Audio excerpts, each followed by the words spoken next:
sometimes we're innovating, we don't know what we do, right?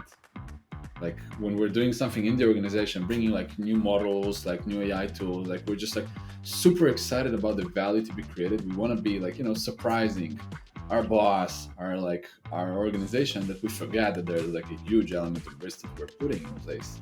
We don't want to remove this excitement. Oh no, we want everyone to be excited when they're innovating. We want everyone to do some great stuff.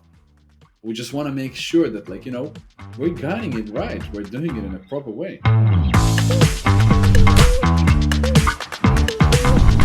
Where are the friction points in bringing Oasis security, or more broadly, this idea of non-human identity management into organizations? Is it just education? Is it culture? Is it process? Like there's always friction points, right? We can take the analogy of autonomous cars, right? Like it's a change in mindset. Like, does people trust it? It will take time to trust, right? Something like Yep. that. This is the nature of the mankind, right? Like, it takes us time to trust a change, trust something new. And I'm always looking at the story of the iPhones, right? And like, I love looking at like iPhone 4, because iPhone 4 was a transitional moment when like a lot of people were started looking at this. I was Yep. like, well, It's a platform now. it's a platform now, right? And it's actually doing something better than the rest. And I had the Nokias for many years. I'm not okay. So I worked on some of the ones that we shall not name in a collab between Microsoft and Nokia. I miss those devices, but I think that actually just amplifies the point you're about to make. Yeah, and it took us time to adjust ourselves to that change of smartphones, right?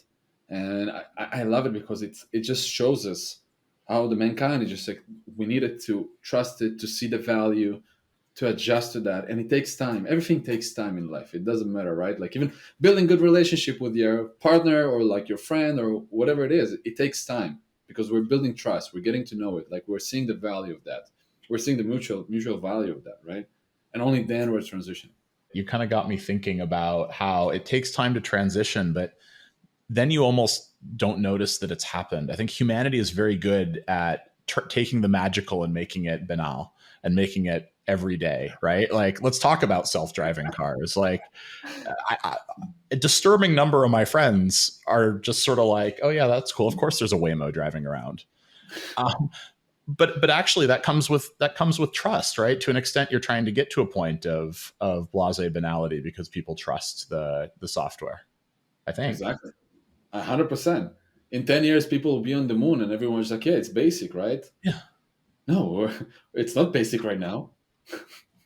That actually, okay, I'm not gonna lie, that actually drives me nuts. Like, it's true, it's so true, it's human, but like, it drives me nuts that we are living in the world that I, read about in sci-fi as a kid growing up, right? In the kind of through the Yes. 90s.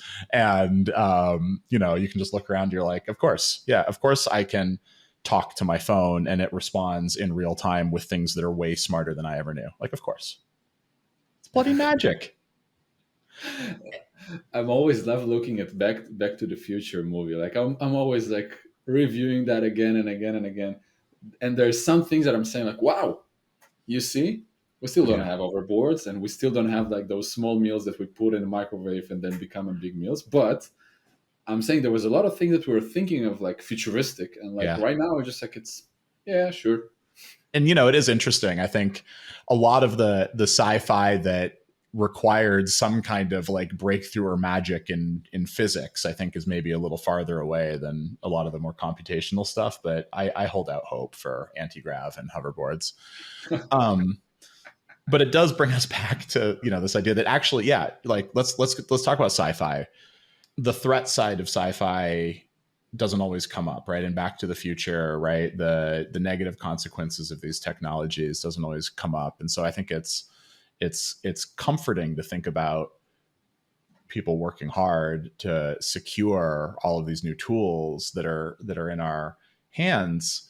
But in some ways, it actually feels a little less trod in the public mindset, right? Like, we get the magic, but you don't get the common sense of the work required to make sure that these new tools can't be used against us easily. Sure.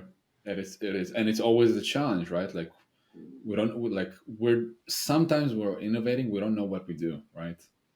Like when we're doing something in the organization, bringing like new models, like new AI tools, like we're just like super excited about the value to be created. We want to be like, surprising our boss, our organization, that we forget that there's like a huge element of risk that we're putting in place, right? Yeah. And but we don't want to remove this excitement. Oh no, we want everyone to be excited when they're innovating. We want everyone to do some great stuff. We just want to make sure that we're guiding it right. We're doing it in a proper way.